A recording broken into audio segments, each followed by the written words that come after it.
Approximately 22 million personal records of federal employees may have been compromised in a cyber attack involving the Office of Personnel Management. Now, Virginia, of course, is home to thousands of current, former, and retired federal workers. Our next guest, Kevin Crane, is a retired special agent with the Office of Personnel Management and author of Access Granted, which looks at personal information you give when you're getting a background check and how to protect that information once you've handed it over.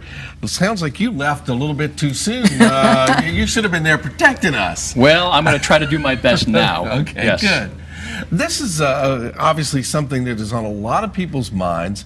We all remember the days where we just handed over our Social Security number to anybody that asked. We hand our credit cards to somebody that walk around the corner out of sight and do a transaction and bring it back to us. Are we way too trusting?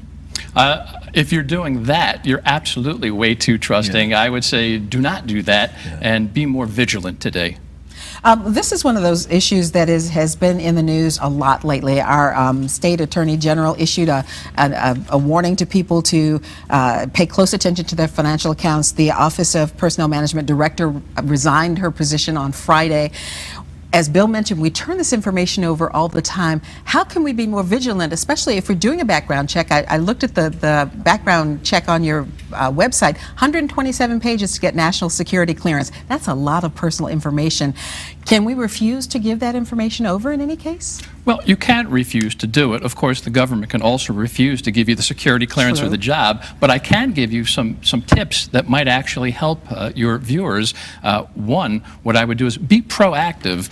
Don't do anything that might be embarrassing to you or come back to haunt you later, and by all means, don't put it on social media because it'll absolutely be found forever. Change your passwords on your computer at least monthly, especially if you're doing any online banking. I would absolutely change those passwords at least monthly. Other than that, use a good software protection system. It could be a Norton, could be a McAfee type antivirus, and they update that all the time.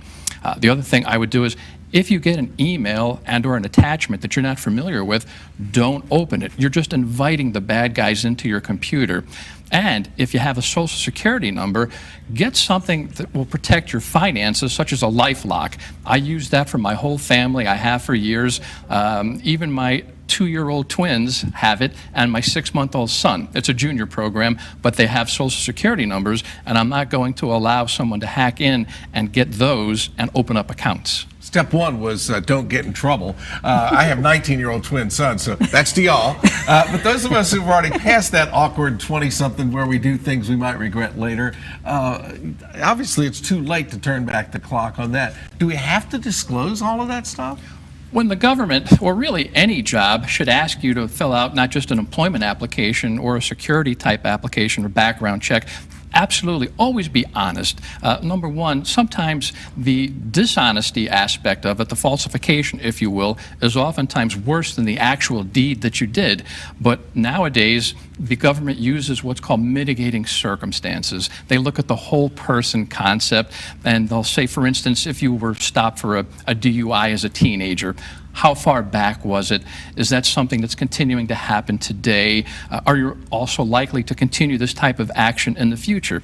If none of that comes into play, the mitigating circumstances would be in your favor, and you'd be granted a security clearance. Cover-up's always worse. It is always worse. And it's amazing when you think about how many jobs that you apply for that would require a background check. Anything from teachers to banking to you and your wife own a daycare center, so I know that you have to do background checks. Oh yes, it seems in today's day and age, you can never be too careful. You hear too many stories about bad things happening, whether it's for things such as breaking into one's finances or happening to children.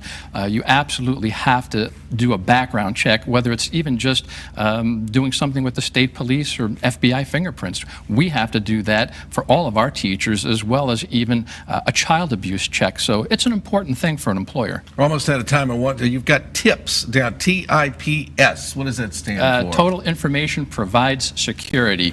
If you get my book on Amazon.com or from my website, federalsecurityclearance.net, I have a ton of things in there that'll help you, not just for a security clearance, but if you're going for any job that might require some type of a background investigation. It's a load of information, and you can spend months researching it, or you can just read it right at your fingertips. And you make it very easy to understand. Kevin Crane, thank you so much for joining us today. Thanks, sir. And the book is called Access Denied, and it's available now.